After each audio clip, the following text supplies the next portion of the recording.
Je suis Jean-Claude Cheng, directeur adjoint du bureau directeur de l'organisation des hommes adventistes du centre de la fédération du centre-sud.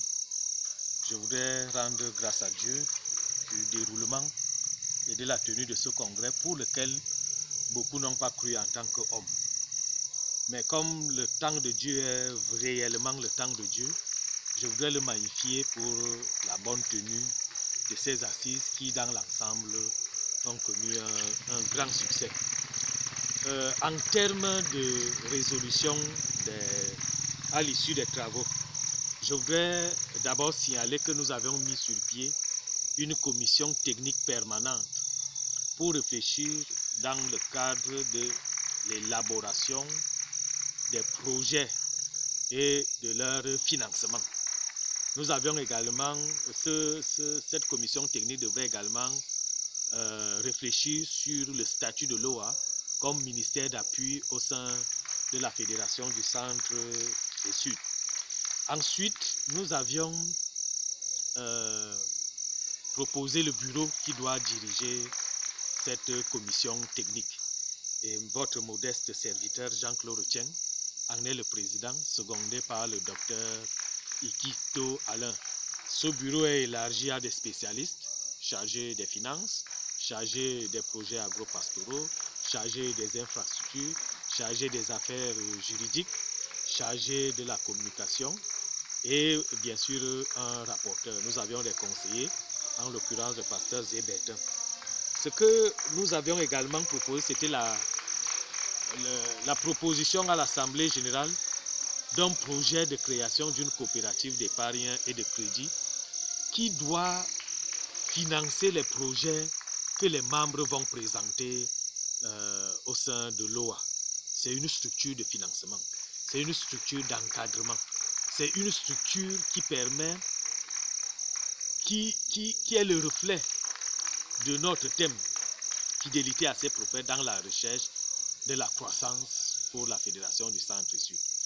Cette structure devra amener à terme les membres d'Église, les institutions, la Fédération, les laïcs à s'autonomiser, à tendre vers l'autosuffisance pour permettre à cela de soutenir l'Église. Nous voulons une structure qui permette de produire, de mettre sur pied, de créer des activités génératrices de revenus pour permettre aux membres de pouvoir soutenir l'Église.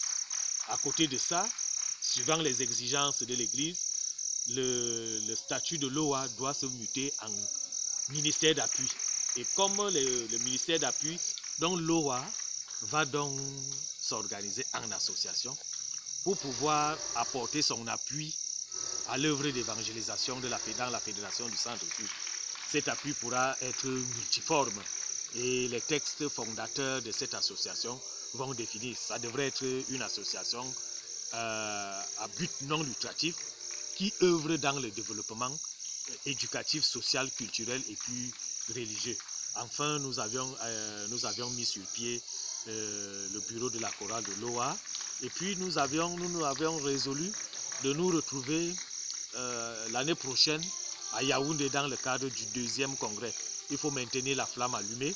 C'est pour cela que nous pensons que Yaoundé, qui est le centre qui regroupe tous les églises, tous les membres qui vont partir du nord au sud, du Nyong Naga, Nyong Afamba, ainsi de suite, tous on pourra se retrouver à Yaoundé et saisir beaucoup d'autres membres pour que les activités de l'OA décollent et que l'OA contribue efficacement, comme les autres départements de l'Église, à l'avancement de l'œuvre dans la Fédération du Centre et Sud. Pour cela, nous voulons rendre grâce à Dieu pour tout son soutien et pour toutes les bénédictions dont nous avions bénéficié de sa part jusqu'à ce jour. Que Dieu soit loué. Amen.